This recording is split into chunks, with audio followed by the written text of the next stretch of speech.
Welcome to sunny Philadelphia, birthplace of America, home to Independence Hall, the Liberty Bell, and of course the occasional rowdy Phillies fan. But that's not why we're here today. We are headed to the University of Pennsylvania Museum of Archaeology and Anthropology in search for the world's oldest human skull. Let's go see what this 3 million year old relic has to say, shall we? Call me crazy, but I can't help but think the skull is in that chopper.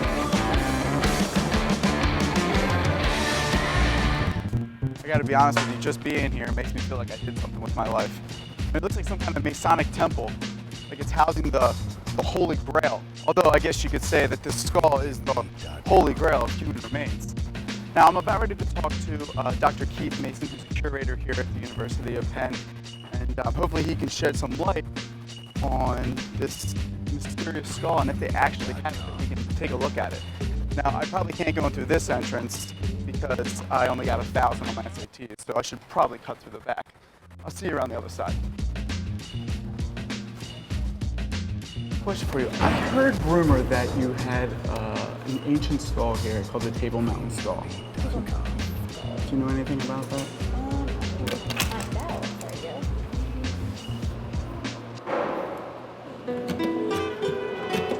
I heard it got shipped here from the National History Museum. So I managed to slip past security.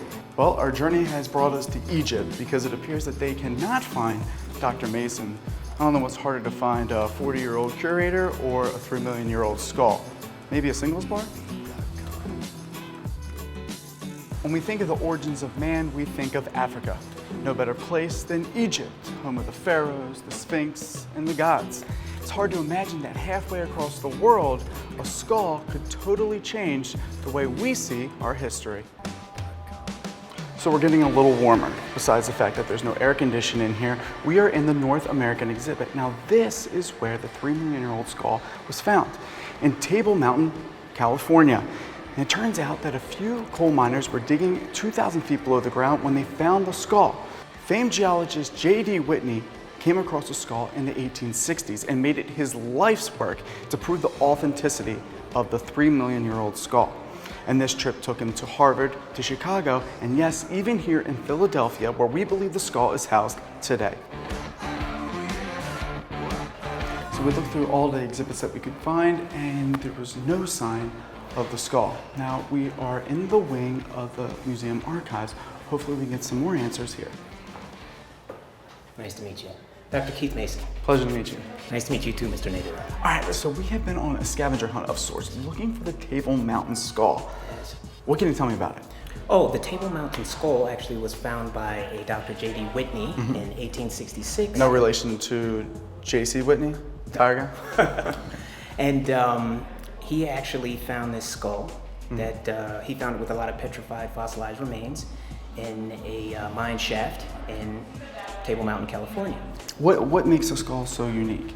And how are you able to tell if it's 3 million years old or if it's 1,000 years old? Okay. How do you know somebody just didn't get it out of a graveyard, anywhere? Well, I wouldn't be worth my weight in salt as a curator if I didn't know that, right? We actually did not carbon date the skull. We carbon dated the petrified remains of the earth that was attached to the skull. And there was like gravel and stuff from the mine shaft that were in there, correct? Yes. And that is how we were able to carbon date it to 3 million years ago. Okay. We'll definitely bring in a controversy, the origins of the human race. Yeah, I can imagine some people aren't happy with that. Well, yes. All right, so enough talk about the origins. Where is this skull? I'm dying to take a look. Yeah, the problem with that, Mr. Nadu, is that the skull actually was lost in transportation from the Pennsylvania Museum of Natural History to here. Right now, it's kind of inconclusive where it is. Well, first of all, that's why you use Amazon Prime. And second of all, so what's your next step now? How do you recover something like that? Well, I mean, it seems kind of ironic that something that's going to turn the scientific community on its head is now out of reach for the population to say. Well, the proper authorities have been notified, and we are currently in the process of tracking it down.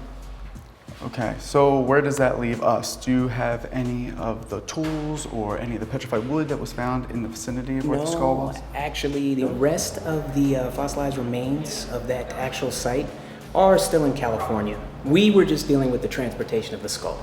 Okay, so we came the whole way from California to Philadelphia just to go back to California. I'm sorry. All right, well, we appreciate your time. Well, thank you for coming. Thank you so It's much. very rare that people are interested in anthropology and archaeology. Thank you very much. Well, just a heads up, if you actually put a skull that's 3 million years old on display, maybe more people would come. Okay, take care.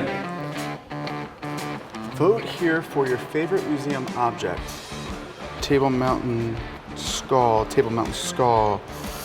No Table Mountain skull. That's a shame. As a Philadelphia sports fan, I can't say my city hasn't let me down before. Maybe Mason's telling the truth, maybe he's not. But to UC Berkeley bound we are, but not before I get a beer and a cheesesteak.